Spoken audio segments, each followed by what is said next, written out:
Agora no ar, no Pod Tribuna, da Tribuna do Sertão. Oi, pessoal, bem-vindos. Hoje a gente vai analisar uma situação bem delicada que surgiu lá em Alagoas. Envolve acusações sérias, né, de assédio moral, até ameaça mesmo, entre um secretário de Estado e um subtenente da Reserva do Exército. Pois é. E parece que o estopim foi uma troca de mensagens, né, pelo WhatsApp. Exatamente. Uma conversa que ficou tão tensa que, bom, virou caso de polícia e tem até certificação oficial em cartório. Para a gente entender essa história, vamos dar uma olhada no que a gente tem aqui. Tem uma reportagem bem completa da Tribuna do Sertão, Certo. o boletim de ocorrência que o militar registrou e uma ata notarial, que é um documento, né, que valida essas conversas do WhatsApp. E tem as imagens também. Uhum. Isso tudo é super recente, agora início de novembro de 2025. Então a nossa ideia aqui é mergulhar nisso, né? Entender as acusações, ver as provas, principalmente essas mensagens. Analisar o conteúdo, né? Isso. E discutir o que significa essa suposta ameaça de usar a máquina pública numa briga que parece ter fundo político, pessoal, enfim. Vamos lá, vamos abrir essa caixa. Olha, sem dúvida é uma situação que acende um alerta, viu? Porque, assim, alegações desse tipo, né, um secretário de Estado, uma figura de alto escalão, supostamente ameaçando usar o poder do Estado. Isso é sempre muito grave. Muito grave. E o fato de já ter documento oficial desde o começo, tipo o BO, e principalmente essa ata notarial para as mensagens, isso dá um peso diferente, né? Não é só um disse-me-disse. É uma tentativa clara de formalizar, validar a prova digital. Exato. E essa formalização começa com o boletim de ocorrência, o BO. O subtenente da reserva, o James Cavalcante Ferreira, ele foi lá no CISP de Palmeira dos Índios, dia 4 de novembro, e registrou a queixa contra o Júlio César. Que é o atual secretário de Relações Federativas e Internacionais de Alagoas. Esse mesmo. Então, esse é o ponto de partida para a polícia investigar, né? Registrar o BO é o caminho normal, né, para levar o fato ao conhecimento da polícia. Agora, essa iniciativa da ata notarial para as conversas de WhatsApp, isso é bem estratégico. Explica um pouco melhor. Isso da ata notarial, como funciona? Então, é fascinante como funciona. A tabelião, que tem fé pública, né? Ela acessou o celular do subtenente, parece que era um Moto 22, está nos autos, e ela transcreveu ou tirou print mesmo das mensagens trocadas com o número que dizem ser do secretário. Aí ela atesta oficialmente, essas mensagens existiam nesse celular com esse conteúdo nessa data. Isso dá uma validade jurídica muito maior para essas provas digitais, sabe? Que senão poderiam ser questionadas mais facilmente. É um exemplo claro de como o direito está se adaptando, né? Para lidar com prova que nasce no virtual. Entendi. E o conteúdo dessas mensagens, agora com essa autenticação, aí que está o centro da polêmica, né? Com certeza. Vamos ver uns trechos aqui que foram atribuídos ao secretário Júlio César. A coisa parece que esquenta com uma mensagem já meio confrontadora. Quem não me considera, não merece minha consideração, viu? Assim, com um monte de exclamação. Nossa, já começa tenso. Pois é. E logo depois a conversa vai para um lado de acusação. Sobre trabalho antigo, ingratidão. Tipo, você ficou 8 anos com sua esposa trabalhando comigo, seu ingrato. Nunca mais você vai trabalhar comigo. É interessante porque, depois a gente vai ver que o subtenente contesta esses 8 anos, né? Mas a acusação de ingratidão tá lá, clara. Essa parte do trabalho antigo já traz um elemento pessoal forte, né? Quase uma cobrança. Tipo, eu te ajudei e você é ingrato. E a forma como ele coloca trabalhando comigo sugere talvez uma relação que ia além do profissional, né? Talvez algo mais pessoal, político, pode ser. E daí pra frente, as mensagens vão escalando para ameaças diretas. E é aí que a coisa fica mais séria mesmo. Uhum. Tem uma mensagem que diz: vou denunciar você na Corregedoria do Exército. A Corregedoria, para quem não sabe, é quem apura problema de conduta de militar, né? Já é uma ameaça de usar um canal oficial. Sim, já indica usar uma estrutura institucional. Mas a mensagem que realmente chamou a atenção, que virou até manchete, foi essa aqui. Peça desculpas ou eu vou usar o poder do Estado para denunciar muita coisa sua no comando do Exército, Corregedoria, Justiça Militar. Ingrato safado. Nossa, essa é a frase-chave, né? A ameaça de usar a estrutura do Estado, Exército, Justiça Militar contra a pessoa. Essa expressão, né, usar o poder do Estado, ela é muito carregada. Não é uma briga qualquer.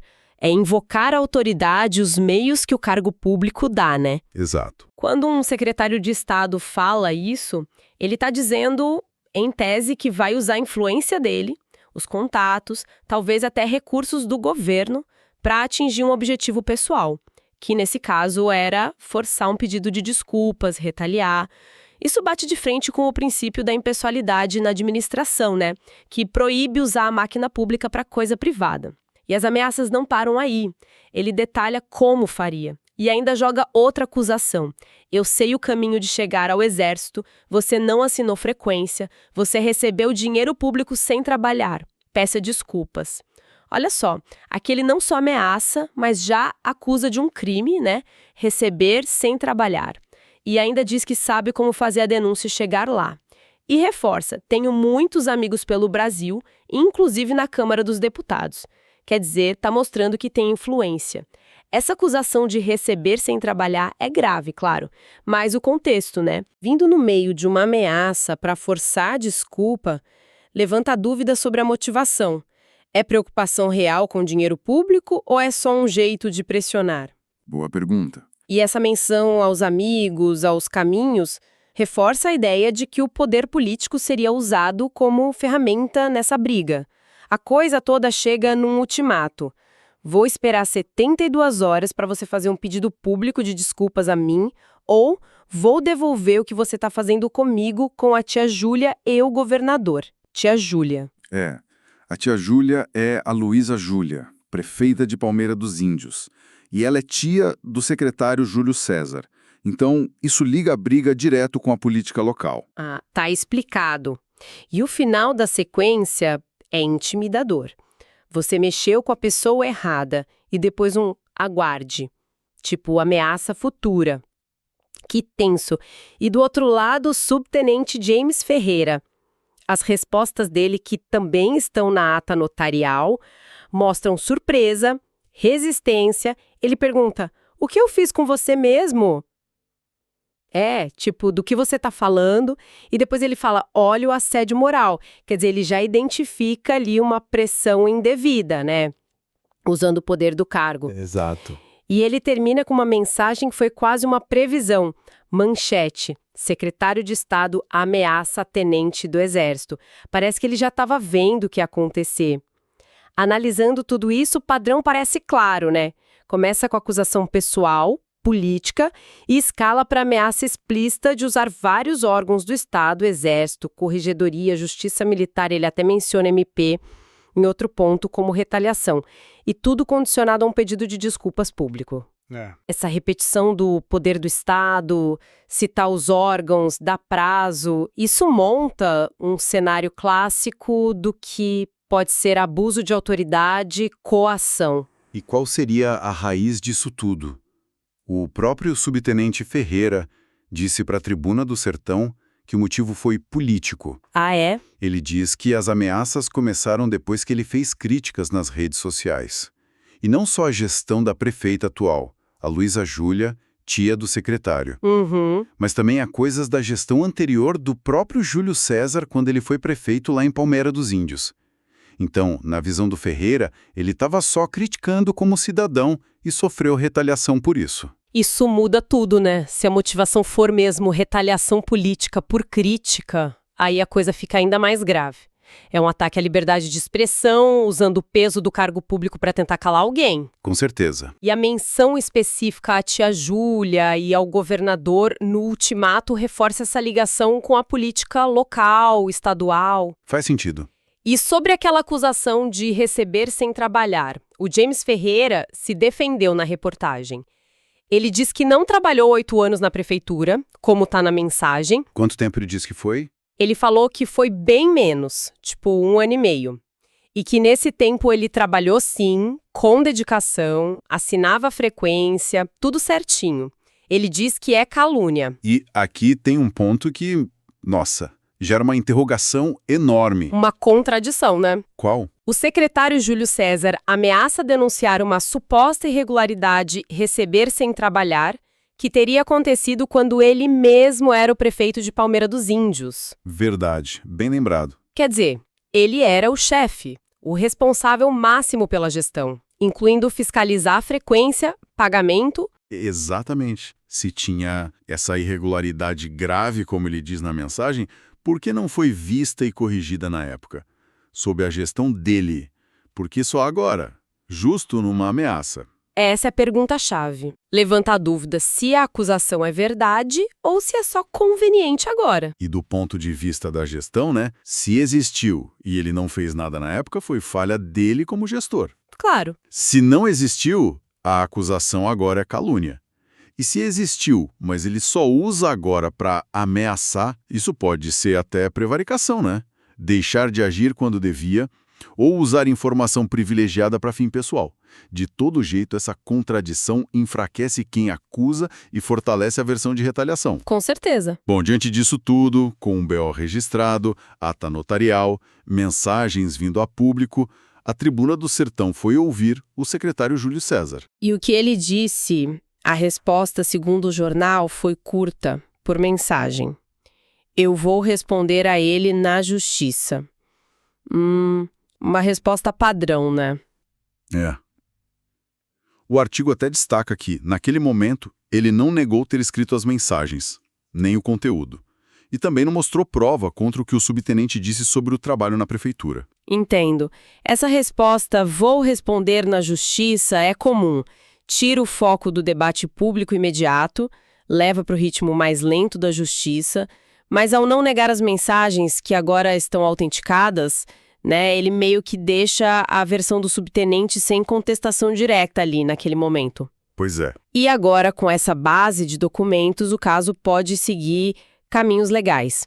O Ministério Público Estadual pode investigar por improbidade, abuso de autoridade, e como teve ameaça envolvendo o Exército, a Justiça Militar também pode entrar na história. E o que um caso desses representa, assim, olhando de forma mais ampla? Olha, ele serve como um estudo de caso, sabe? Sobre os riscos do poder concentrado e a importância de ter controle.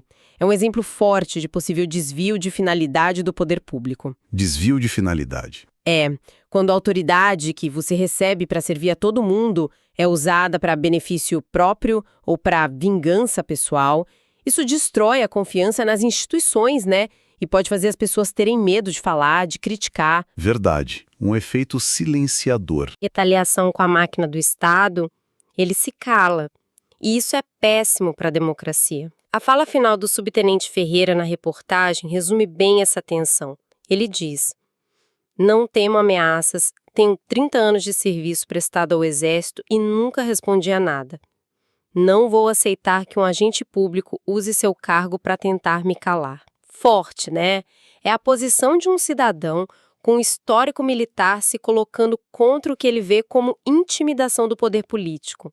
Então, para fechar o que a gente viu aqui, temos um subtenente da reserva, James Ferreira, denunciando formalmente o secretário de Estado de Alagoas, Júlio César, por ameaça e assédio moral. A base são mensagens de WhatsApp, validadas em cartório, onde o secretário supostamente ameaça usar o poder do Estado, incluindo o Exército e Justiça Militar, contra ele. A motivação, segundo o militar, é retaliação política. E tem aquela contradição importante, né? Do secretário ameaçar denunciar algo que teria acontecido quando ele mesmo era o prefeito responsável. Exato. Isso enfraquece a ameaça dele. Pois é, e esse caso todo deixa a gente com uma reflexão importante, que vai além de Alagoas, sabe? A gente vive numa época em que tudo digital pode ser registrado, autenticado, vira prova. Isso é bom para a transparência, mas exige cuidado. Como assim? Como que a gente, como sociedade, diferencia uma briga pessoal que só ficou muito feia e foi gravada de um caso real, grave, de abuso de poder, onde a autoridade está mesmo usando o cargo como arma? A linha pode ser tênue às vezes, mas as consequências de cruzar essa linha são enormes. Entendi. É uma distinção difícil, mas crucial. E isso leva a uma pergunta ainda maior. Que mecanismos a gente tem que funcionam de verdade na lei, nas instituições de controle como MP, judiciário, ou até na vigilância da imprensa, da sociedade, para garantir que o poder dado a um político seja usado só para o bem comum, para que não vire ferramenta de coação ou de vingança pessoal? Exatamente. Como a gente fortalece os freios e contrapesos para isso não acontecer? Não tem resposta fácil, né? Mas é uma discussão fundamental para a saúde de qualquer democracia. Fica aí para a gente pensar. No Pod Tribuna você confere os comentários mais quentes do dia, com bastidores, análises afiadas e o que realmente importa na política, nas ruas e nos corredores do poder.